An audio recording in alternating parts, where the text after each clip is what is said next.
1983. The world froze on the edge of the abyss. The Cold War had reached its peak, and the tension was thick enough to cut with a knife. At this moment, the American fleet, the pride and shield of the United States, was in full combat readiness. Ohio-class nuclear submarines patrolled the depths of the Atlantic, ready to launch their Trident missiles. Carrier strike groups plowed the waters of the North Sea and the Pacific Ocean. Destroyers and cruisers stood at anchor, their radars scanning the horizon for Soviet targets. The entire U.S. Navy was stretched like a guitar string, awaiting orders. But the orders never came. Instead, there was silence. And this silence could have been the last in human history. Because at that very moment, thousands of miles from the ocean, in a cold bunker in West Germany, one man was making a decision that would determine the fate of not only the fleet, but the entire world. His name was Leonard Perroots. He was not an admiral. He did not command ships. He did not stand at the helm of a submarine. He was a U.S. Air Force intelligence officer. But it was his voice, quiet and confident, that stopped the flywheel of war that had already begun to spin. If he had made a mistake, if he had followed protocol, if he had said yes where he needed to say no, the American fleet would have become the first target of a Soviet nuclear strike. Thousands of sailors would have died in the first minutes. Cities would have turned to ash. The oceans would have boiled with radiation. This is the story of how one man, against instructions, against the pressure of the system, saved the U.S. Navy from a nuclear attack. This is the story of how close we were to the end, and how thin the line is between peace and destruction. To understand the scale of what happened in November 1983, we need to go back a little and look at the world through the eyes of the people of that time. This was not just another year of the Cold War. This was the year that historians would later call a year of maximum tension. Relations between Washington and Moscow were worse than ever. President Ronald Reagan called the Soviet Union an evil empire. The Soviet leadership, weakened by the illness of the general secretaries, who were dying one after another, perennially feared an attack from the West. In March 1983, Reagan announced the Strategic Defense Initiative program, known as Star Wars. For the Kremlin, this was a signal that the USA was preparing for a first strike, creating a shield that would allow them to survive a retaliatory strike.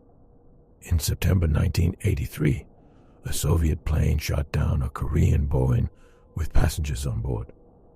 The world was in shock. War seemed inevitable. And in this atmosphere of fear and distrust, military exercises were planned. A common thing for that time. But these exercises were special. They were called Able Archer 83. Able Archer was an annual NATO command post exercise. The goal was to practice communication and management procedures for nuclear forces in the event of war. Sounds boring, bureaucratic. But in 1983, everything was different. The exercise scenario was maximally realistic. They simulated the escalation of conflict from conventional warfare to full-scale nuclear exchange. Heads of state, ministers of defense, and high command were involved. New communication codes were used. Message formats changed.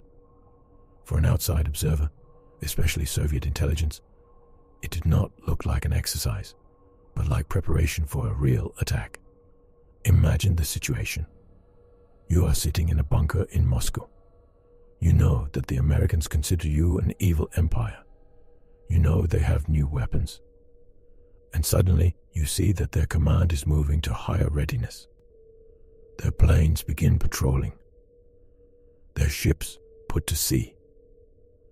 Their communications are encrypted in a new way. What would you think? You would think this is the beginning. You would think the strike is already on the way. And that is exactly what they thought in the Kremlin. Soviet intelligence the KGB launched Operation Ryan. This is an abbreviation for Raketno-Yadernoe Napadenie, nuclear missile attack. The goal of the operation was to identify signs of U.S. preparation for a sudden nuclear strike. Agents around the world were ordered to look for any little thing.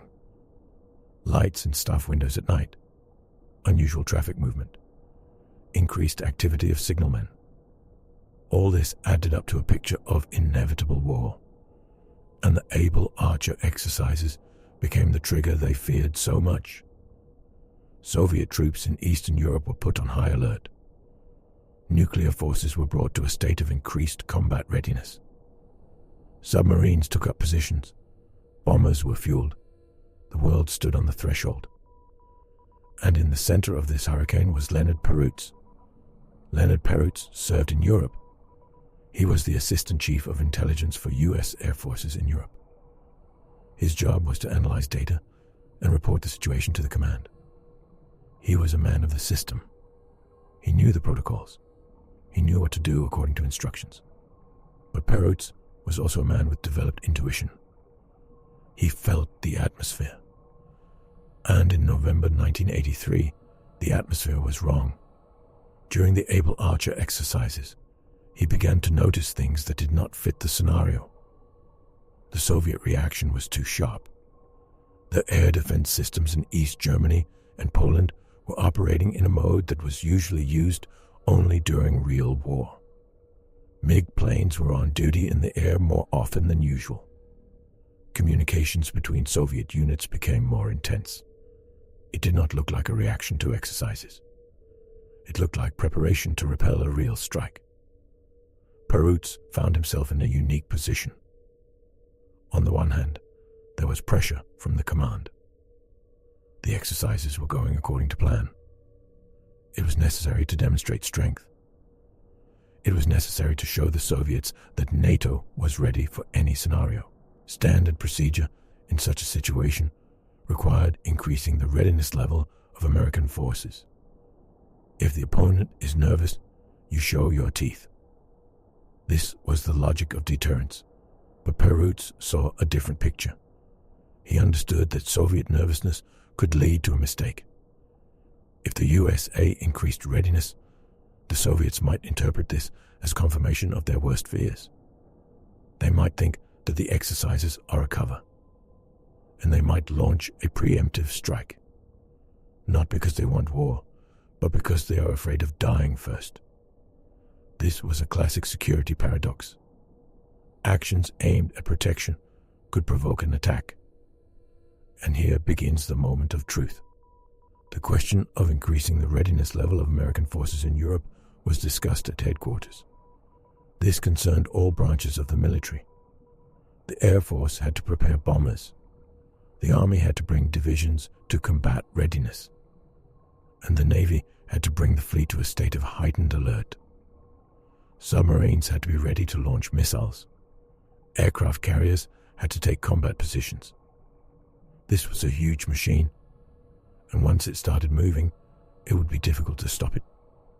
Perroots understood that if he kept silent, if he nodded, the machine would start. And then there would be no way back. Soviet radars would see the activity. The computers would issue a warning, and someone in Moscow would have to make a decision. They would have a few minutes to decide the fate of humanity. Perroots made a decision that could have cost him his career. He recommended not increasing the readiness level. He told his superiors that the Soviet reaction was too serious, and any additional activity on our part could be misinterpreted. He proposed to continue the exercises, but without real escalation of forces. He proposed to maintain the status quo. This was a violation of unwritten rules. In the military machine, doubt is often perceived as weakness. But Perroots insisted. He argued this with intelligence data. He said that the Soviets really believe in the possibility of an attack. He said that the risk of misunderstanding is too great. He was heard, not immediately. There were disputes, there were questions. But in the end, His recommendation was accepted. American forces did not move to the next level of readiness. The fleet remained in its current state. Submarines did not receive an order to bring nuclear weapons to full combat readiness. The machine did not start. Imagine the situation on an American submarine at this time. The crew is at sea. They know that exercises are going on. They know the tension is high. They're waiting for orders. If the order had come, they would have had to open envelopes with launch codes. They would have had to prepare the missiles. They would have had to wait for the target. For submarine sailors, this is a moment of highest stress. They are in a confined space, in silence, waiting for a command that could mean the end of the world. They trust their command. They believe that the order will be given only in case of real necessity. But in November 1983, necessity could have arisen due to a mistake, due to misinterpretation of exercises. If Perroots had not intervened, the order could have gone out, and then the submarine would have become part of a chain reaction. The Soviet side was also on the edge. Later, when archives were declassified, we learned how serious their fears were. The Soviet leadership really believed that Able Archer could be a cover for an attack. They were preparing for a strike. Their nuclear forces were ready for retaliatory action. If American forces had started moving, if the fleet had taken positions, this would have become confirmation. And then the Soviet submarines, which were already patrolling the ocean, would have received the order. They were aiming at American naval bases. They were aiming at carrier groups. They were aiming at cities. The U.S. Navy would have been the main target. Loss of the fleet would have meant loss of the ability to wage war at sea. This would have meant the isolation of the USA. This would have meant defeat. Perroots, not knowing it to the fullest extent himself, saved not just the world. He saved specific ships, specific crews, specific lives of sailors who did not even suspect how close death was. But why was this decision so difficult? Why couldn't they just follow instructions? Because the system is created for war. It is created for escalation. Protocols are written to maximize combat effectiveness, not to minimize the risk of error. There is no place for intuition in the system. There is no place for doubt in the system. Perroots had to go against the system. He had to say no where everyone expected yes. This requires huge courage. Because if he had been wrong, if the Soviets had really been planning an attack, and he had not increased readiness, the responsibility would have fallen on him. He would have been called a traitor. He would have been called the culprit of the defeat. But he took the risk. He put the safety of the world above his career. This is true heroism. Not the one in the movies with a weapon in hand, but the quiet heroism of a man in an office who makes a decision in silence. The emotional state of Perroots in those days can only be imagined. He carried on his shoulders a burden of responsibility that cannot be measured. He looked at the maps. He read the reports. He saw alarming signals, and he understood that everything depended on his word. He did not sleep at night. He knew that in Moscow the same people were sitting in the same bunkers looking at the same maps, and they were also afraid. Fear was the common denominator. Fear of the unknown. Fear of mistake. Fear that the button would be pressed accidentally. Perroots understood that the only way to reduce this fear was not to give cause for alarm, not to make sudden moves, not to show teeth when the enemy is already scared. This was diplomacy through inaction. This was the wisdom of restraint. After the exercises ended, nothing happened. The world did not explode. The sky did not fall to the ground. Ships returned to ports. Submarines continued patrolling. Life went on. For most people, it was just another November morning. They read newspapers, drank coffee, went to work. They did not know that they were living in the last days of humanity. They did not know that death had passed them by within inches. years later, when archives were opened, when participants began to speak, did the truth come out. Perroots' story became known, but it did not become as popular as the story of Vasily Arkhipov. Arkhipov saved the world on a submarine. Perroots saved the world from headquarters. Both were important. Both stopped the chain reaction. But Perroots' story shows us another facet of war. It shows that war does not begin with a shot, but with a decision. And peace is preserved not only by the bravery of soldiers, but by the wisdom of those who give orders. The significance of this event for the US Navy cannot be overstated. The fleet would have been the first line of defense and the first line of fire. In the event of a nuclear war, naval bases such as Norfolk, Kitsap, Guantanamo would have been destroyed in the first minutes. Submarines at sea would have become hunters and victims simultaneously. Soviet submarines of projects 667 and 941 were already in position. They were waiting for the order. If the order had come, the ocean would have turned into a death zone. Radioactive contamination of the water would have made the use of sea routes impossible for decades. The fleet, which had been built for decades, which was a symbol of US power, would have disappeared in fire. Perroots prevented this. He saved the fleet not from defeat in battle, but from the very existence of battle. This is the highest form of protection, not to defeat the enemy, but not to let war begin. The lesson of this story is relevant today. We live in a world where technologies have become faster, and the time for decision-making has shortened. Hypersonic weapons, artificial intelligence, automated control systems.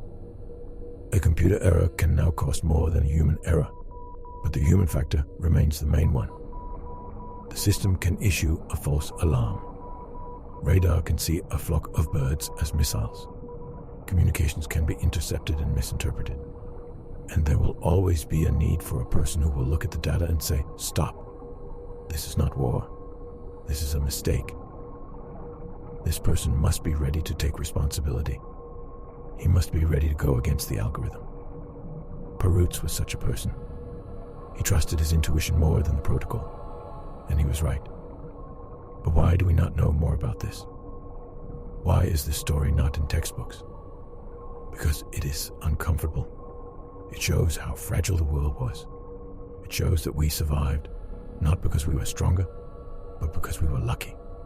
Because one person was in the right place at the right time. To admit this means to admit your vulnerability. And superpowers do not like to admit vulnerability. They like to believe in control. They like to believe that they control the situation.